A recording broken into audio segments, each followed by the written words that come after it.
Hello, and welcome back to another episode of Critical Reactions with your host, Bryan. We're going to continue on with this week's theme of beautiful music, trying to find beautiful melodies, harmonies, and chordal structures in music. We're going to check out some Cocteau twins today with the track Sugar Hiccup. We've listened to these guys before, and I was a bit flabbergasted. I didn't really have the words or experience with the genre to properly speak about them, and I'm hoping that this time I'm better equipped to handle this style of music, assuming it's going to be in that same dream pop, uh, whatever shoegaze kind of style, dream gaze. I don't know what I don't know what the genre was called, but somewhere in that area. So let's dive into this one. The track is Sugar Hiccup.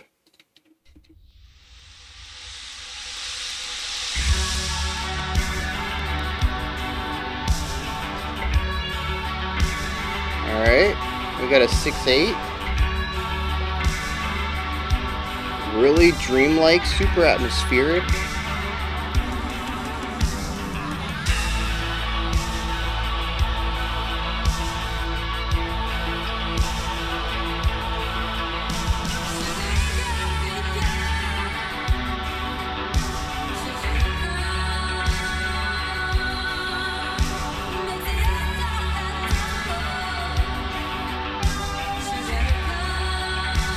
There is a lot going on, and a lot of it is sort of obfuscated by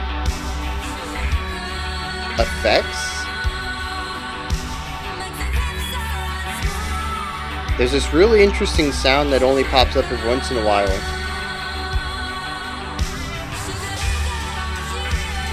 It's over there on the right side. It's a strum. It's very rare though.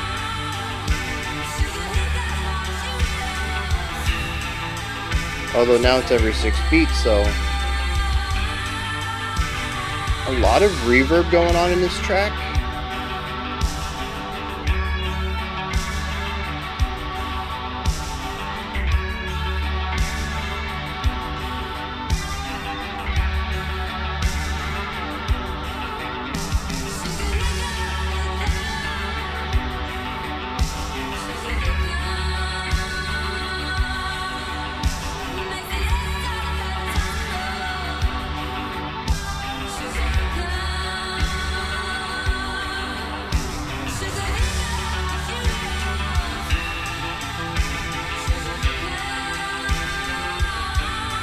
So the drums have opened up a little bit, or the cymbals I should say.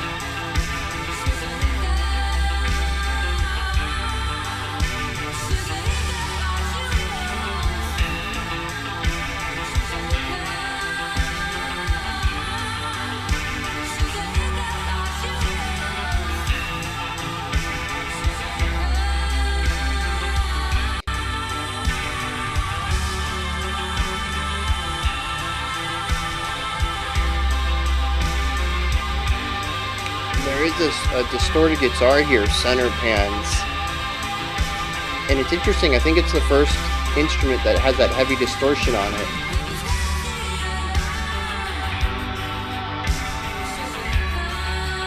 Our drum right here is also very standard, and every once in a while we get that electronic drum fill. Interesting that they decide to shift timbres on the percussion every once in a while.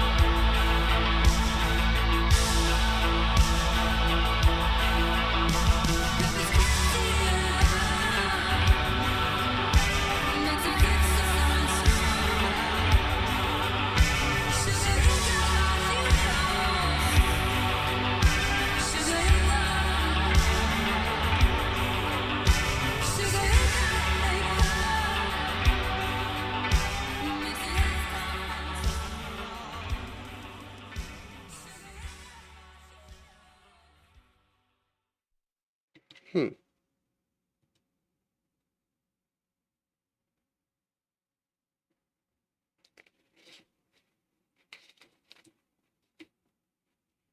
Oh, let's fix that.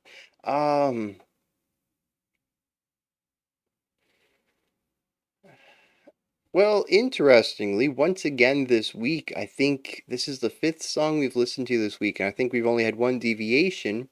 Once again, we have a song that is completely based on a single idea. I have no idea why this continues to crop up this week, but it's kind of fascinating how often it does. Unlike the other two tracks we've checked out for Beauty Week, this one doesn't explore a single topic through evolution.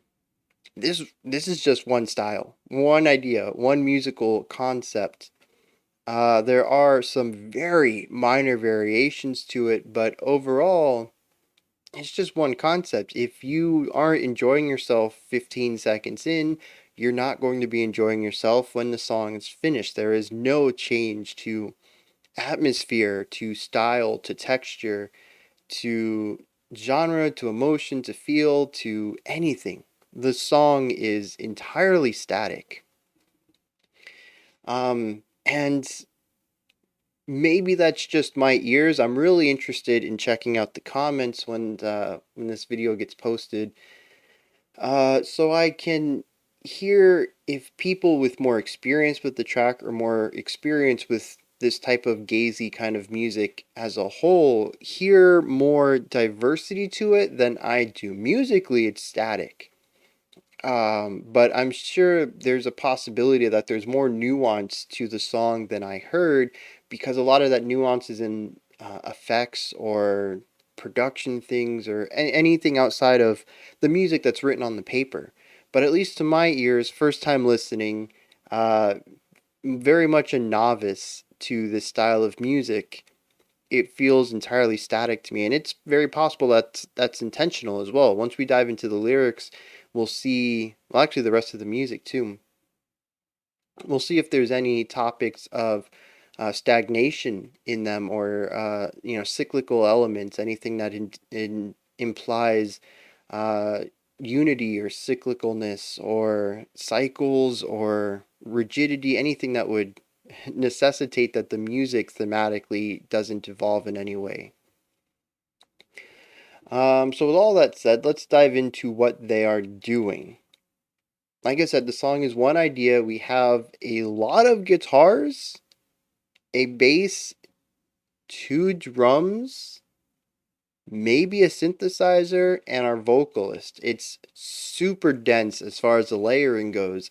And like I mentioned during the reaction itself, there is a lot going on. We have a simple, clean guitar idea, and I say clean just to oppose distorted, but that doesn't mean that it is effectless. There are still tons of effects on all of these instruments. It has one idea though. Do do do do do do do do do do do, over and over and over. Every time I checked into it, that's what it was doing. Um, so we have this very static, rigid musical idea underneath the entire track from start to finish.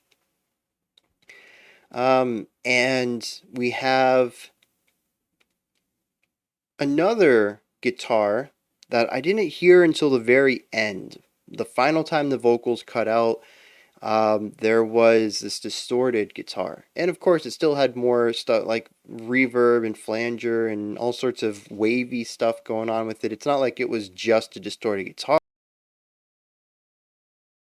but that texture, that compression, that crackle was a new sound that I hadn't heard on the rest of the instruments throughout this track.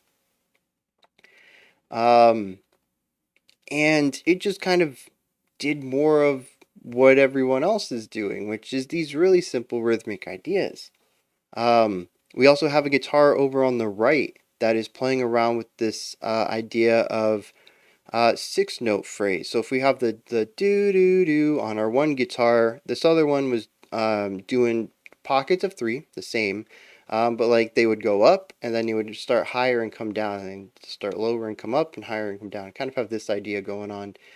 Um, there's a synthesizer that just felt like it was playing whole notes.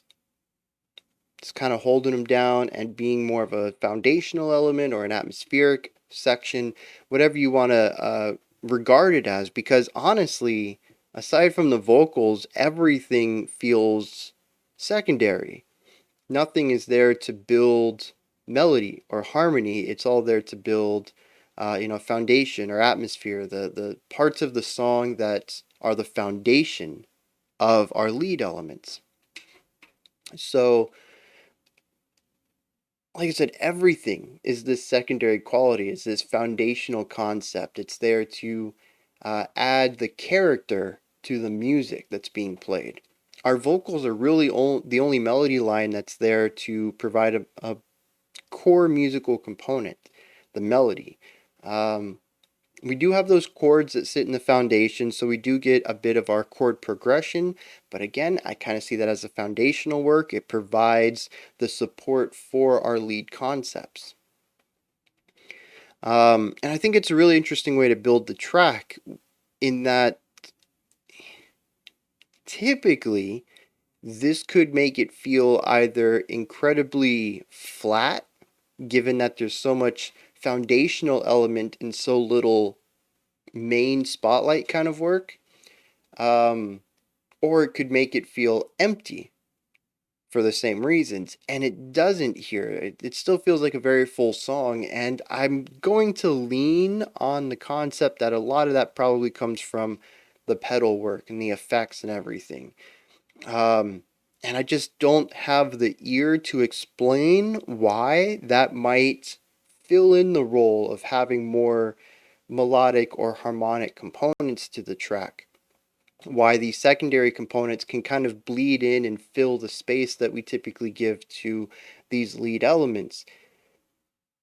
I don't know why that works, but it obviously does. I don't think there was any point in the song where I felt like it was lacking anything, but going through and laying down exactly how they've composed this sound, it does feel like it should be missing something.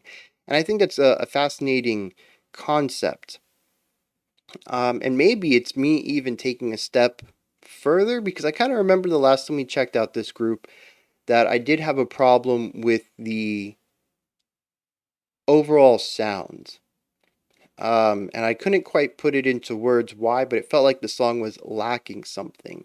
And I think I'm kind of coming around to understanding how all of these effects kind of work into it. I might not quite have the speech for it, the vocabulary, or even the understanding from a production angle of what all the jobs of these effects are, but I'm beginning to hear that they play a larger role than I probably gave them credit for last time. Um, so we have all these guitars. They're all doing supplemental ideas. They're all heavily processed and modified and changed. We have our vocals on top. And this is an interesting topic because the few times I checked into the lyrics themselves, it just felt like nonsense, constantly saying the word sugar hiccup. I'm kind of tempted when we get into the lyrics to count how many times it comes up because it felt like it was every other phrase. Um, but other than that, we just have these very comfortable, clean vocals.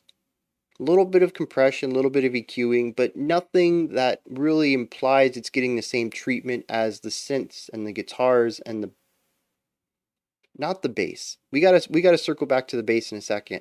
I think the bass is the only instrument other than our clean drums with no effects on it other than standard, EQing ideas.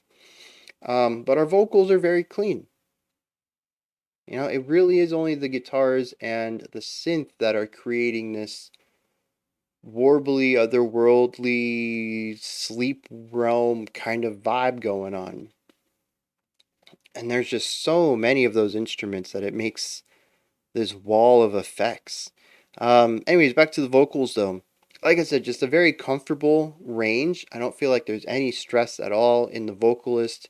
Um, and they're sitting above everything, which is interesting because pitch wise, our vocals aren't that high, but we really don't have a very strong low end representation here either. A lot of our synths and guitars are a bit higher up in pitch.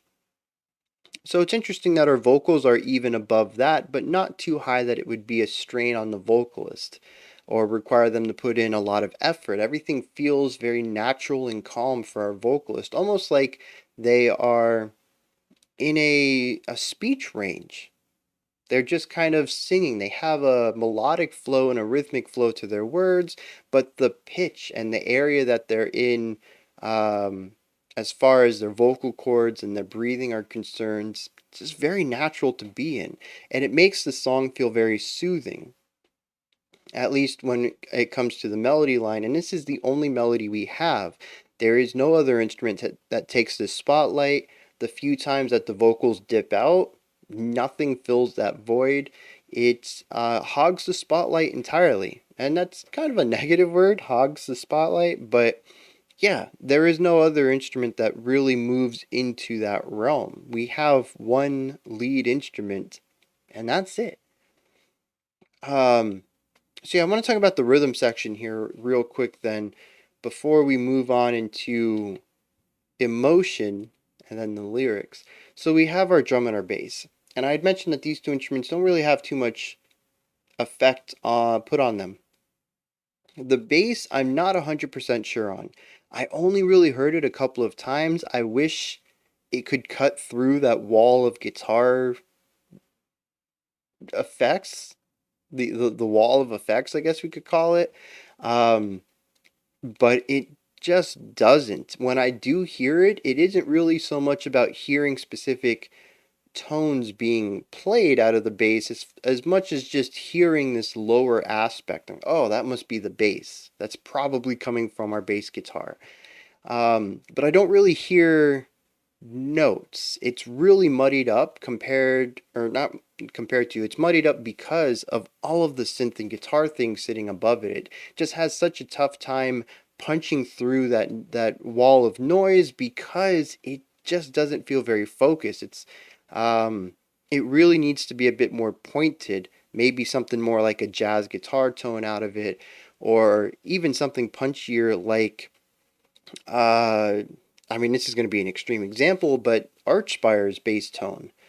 It really needs, it's a very dull bass tone that they're utilizing here, which works really well. I don't think that taking Archspire's bass tone would complement this song at all, but I'm saying that that's the kind of tone that you would need to punch through the thickness of all the effects from our higher pitched instruments.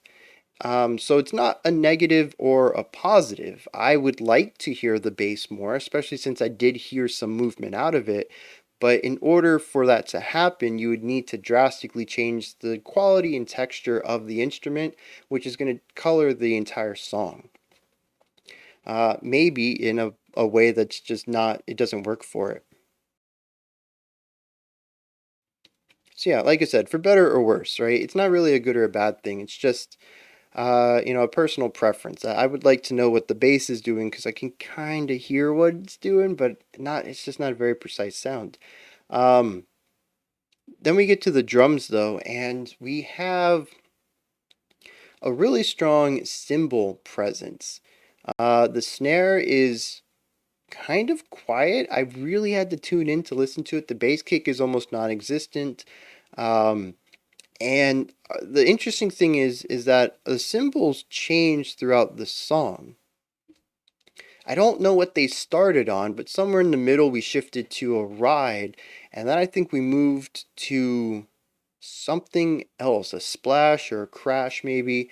Um, and it just seemed like the cymbals continued to open up a little more and more as the song went on, and they began to take a little bit more dominance in the overall EQing of the track, and I could hear them clearer and clearer as we progressed into these larger sounds. And the cymbal's job, though, is just to lay down the beat. We get a cymbal hit on every downbeat. I'm not quite sure what the thematic purpose of this rising intensity in the cymbals is. Um, I mean, it's the only sound that I think really cuts through the noise of the rest of the instrumentation, and honestly, I think that's really just a pitch thing. The song is heavily weighted towards the treble area, and I think it shows with the bass drum and the bass guitar both having a lack of sound. They're very dulled to a point that they both have a hard time cutting through everything that the guitars and synth is doing, and it just creates a song that feels very top heavy as far as pitch goes. And again, not to a detriment. This is just another observation. I think the song sounds fine for the dreamlike qualities it's going for, but it is something that I feel is it works artistically. But musically, there's a lot of things going on in the lower region that I'd really like to understand, to be able to hear at times. And even the snare feels like it lacks punch. And, the lower cymbals, like I said, I think we started on hi-hat maybe, or maybe we went to a ride. I don't know. But I didn't really notice much about the cymbal work until it started to open up and we heard these louder cymbals as they also kind of increased in not necessarily pitch, but shimmer. They're brighter sounds. Um, so yeah, it's interesting that to me at least the rhythm section of I mean, it'd be the rhythm section in a jazz band. I don't know what we would call it in a rock band because they're just part of the band. But the bass and the drums, which really drive a lot of the rhythmic components, are kind of missing from the mix, and our rhythmic drive is given to us by two guitars and a cymbal. It's an interesting way to build the song, actually.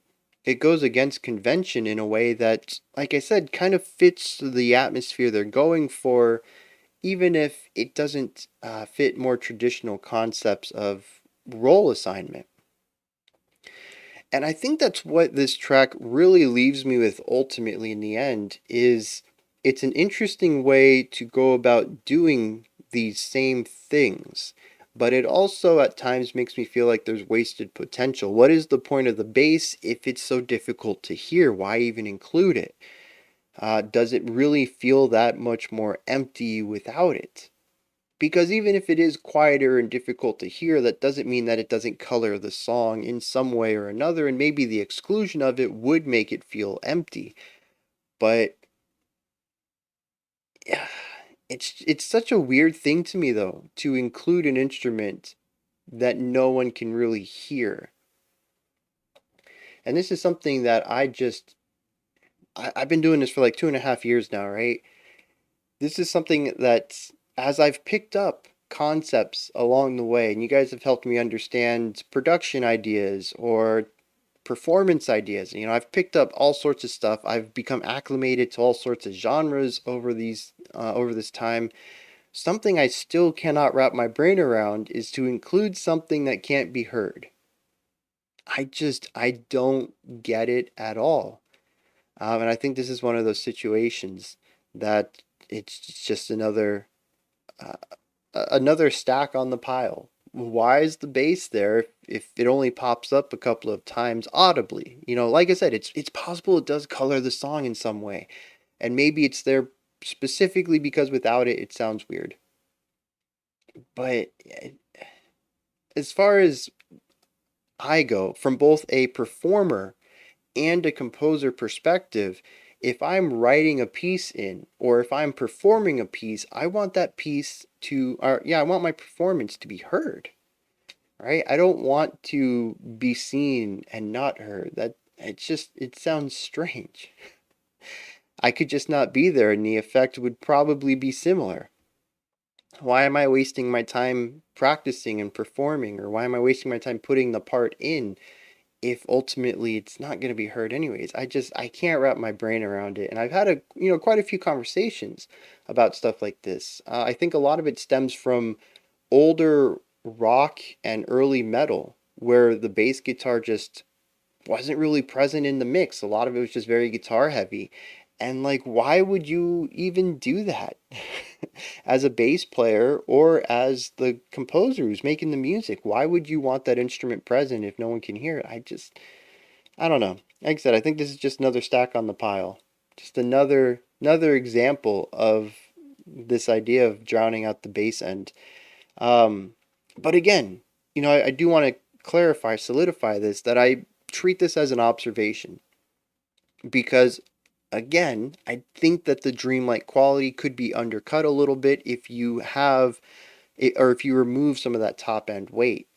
Um, and of course, rebalancing, re-EQing the song, remixing the song is going to drastically change the characteristic of it, right? It would be a different song after you do that. So I'm not calling for a mix of this where the bass is higher so that I can call it a superior mix or whatever. Um, it's just an honest question I have and an observation I made about the track.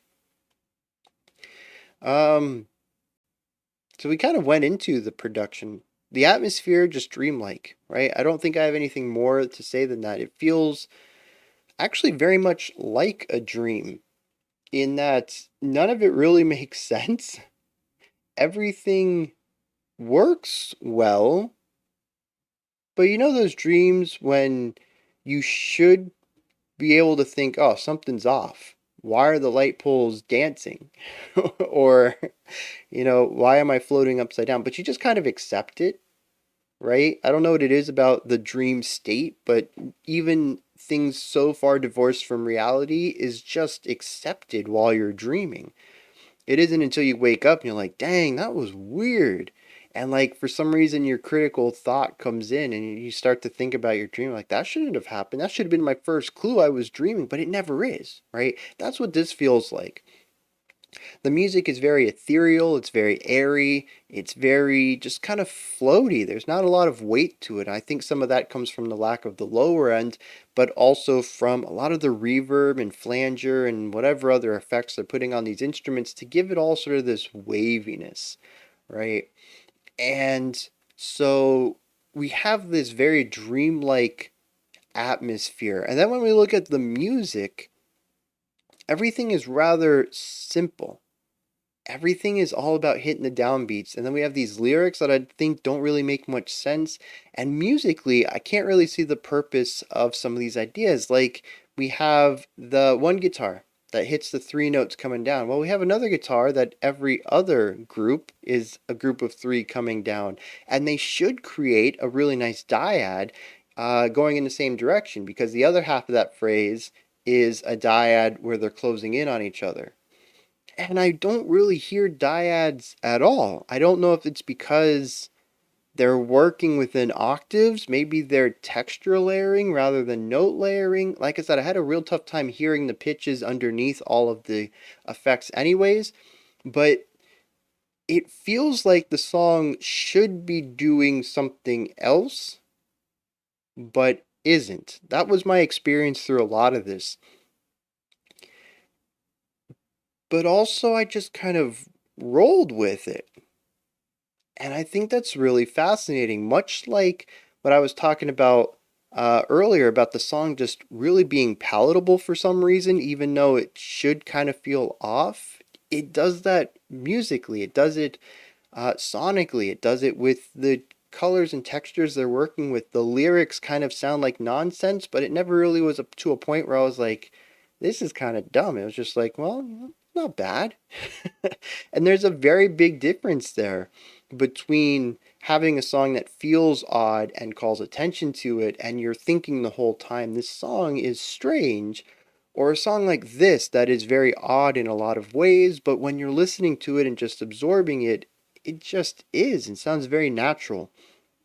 And I think a lot of that ties back into the dreamscape element, where it does kind of remind me of the sonic qualities of a dream. It is dreamlike in texture, but it's also dreamlike in experience. What I'm hearing says that I should be questioning some of these decisions, but what I'm feeling is that the song just is nice. And it's an interesting uh, schism within me to, once again, like a dream, notice that there's oddities, but just accept them. I think we're going to dive into some lyrics now and see what's going on with Sugar Hiccup. You know, I kind of figured this was going to be a unique title. That I would just be able to type Sugar Hiccup and find the song, and I didn't. Why are there are two songs in the world, at least, maybe more, but at least two songs called Sugar Hiccup, and that's such a unique title. Not something I thought I would have to do a little bit of digging to get into.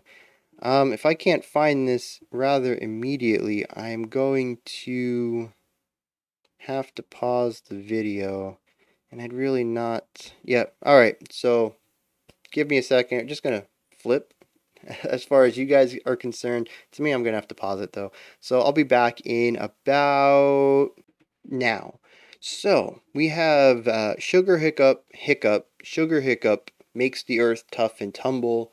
Sugar Hiccup, Heaven's curtsy and bow. Sugar Hiccup makes a pig soar and swoon. Sugar Hiccup, or she reels. Sugar Hiccup, or she reels.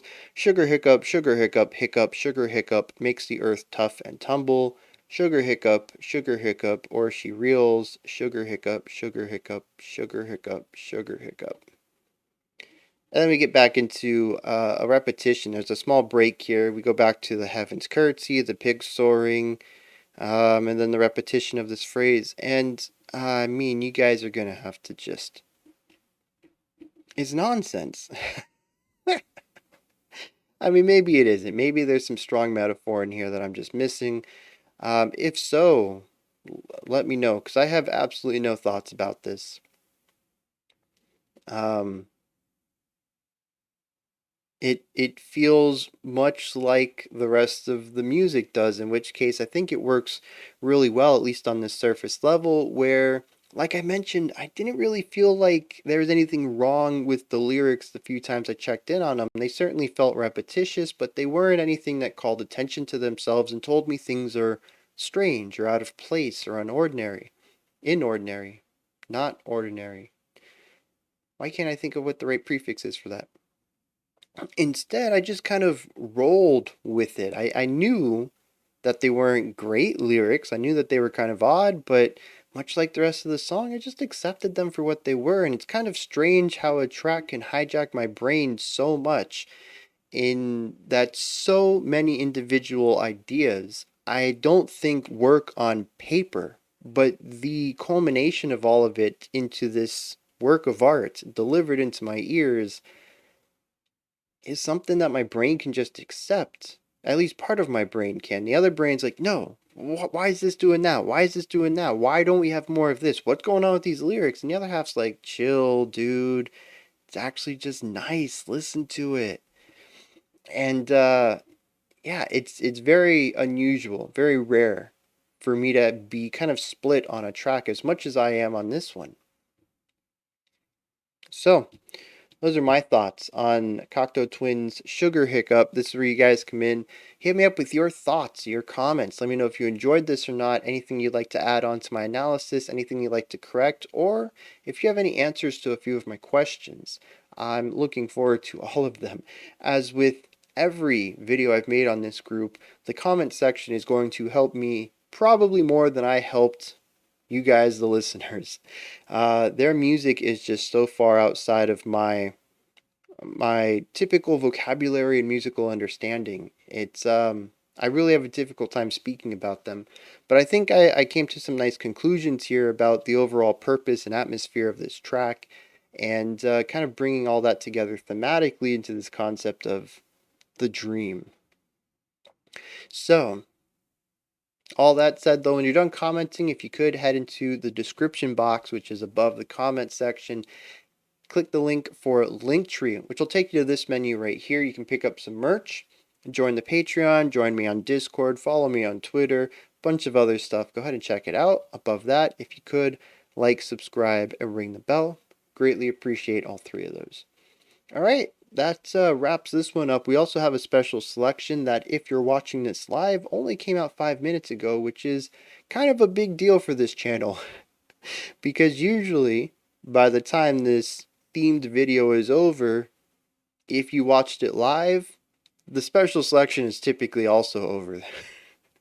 It's very unusual that if you're watching these live, you can go from one to the next as they get released.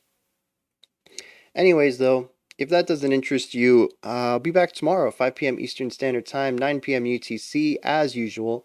We're going to be looking at another beautiful track and our last special selection for the week. No, that's not right. Maybe it is. I don't know. I probably should set up a schedule or something. I don't know what's going on anymore. I lose track of what day it is very often.